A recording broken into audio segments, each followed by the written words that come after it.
নৌকা মহানন্দা নদীতে ডুবেনি, সাগর ডুবে গেছে, যেখান থেকে উঠানো যাবে না, ডুবে গেছে।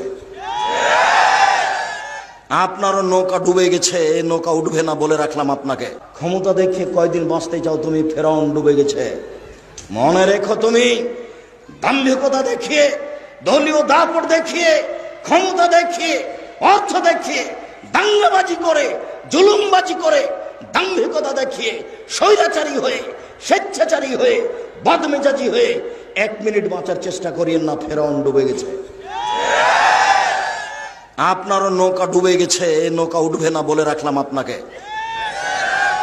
যাকে অপমান করেছেন তার কাছে আজকে ক্ষমা নিতে হবে সকাল হতে হতে।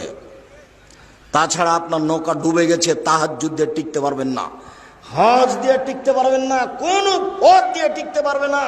জুলুমবাজ যারা, দাঙ্গাবাজ যারা, মানুষকে অপমান করে যারা, মানুষকে জেল হাজতে দেয় যারা, দলীয় দাপট দেখায় যারা, তাদের নৌকা ডুবে গেছে, উঠবে না। নৌকা মহানন্দা নদীতে ডুবেনি, সাগরে ডুবে গেছে, যেখান থেকে উঠানো যাবে না। একটাই পথ, যার সাথে অন্যায় হয়েছে তার হাত ধরে ক্ষমা নিতে হবে। 1 থাপ্পড় রিক্সাওয়ালাকে মেরে আপনি জান্নাত কিনতে পারবেন না তাহাজ্জুদ পড়ে। রিক্সাওয়ালাকে থাপ্পড় মেরে, নিরীহ মানুষকে অপমান করে তাহাজ্জুদ পড়ে আপনি জান্নাত কিনতে পারবেন না, অসম্ভব। বিচারের মাঠে যখন বিচার আল্লাহ শুরু করবেন, তখন বিচারের সূচনাতেই তিনি বলবেন, আল-ইয়াওমা লা তামলিকু নাফসুন লিনাফসিন শাইআ। আজ কোন মানুষের কোনো উপকার করতে পারবে না, একচ্ছত্র মালিকানা আমার। আইনাল জব্বার, আইনাল মুতাকাব্বির, আনা মালিকুল আমলাক।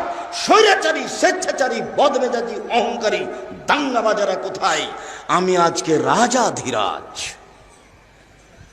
এই কথা বলে বিচার শুরু করবে। মাটির মানুষে থাকবেন একবারে নিরীহ হয়ে। আপনার বাপ হলো মাটির তৈরি, আর আপনি হলেন শুক্রকীট, ঘৃণিত খারাপ জিনিস, গন্ধময় জিনিসের তৈরি। আমার বাপ কিসের তৈরি?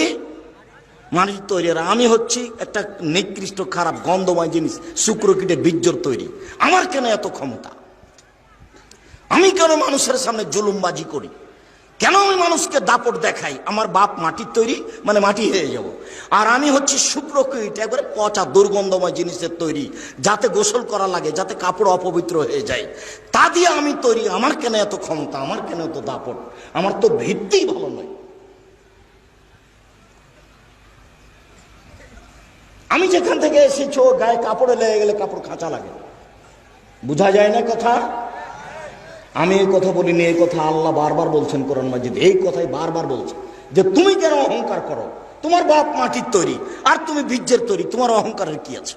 তোমার অহংকার সাজে না, তোমার দাম্ভিকতা সাজে না, তোমার জুলুমবাজি সাজে না। সম্মানিত দিনী ভাই বোন,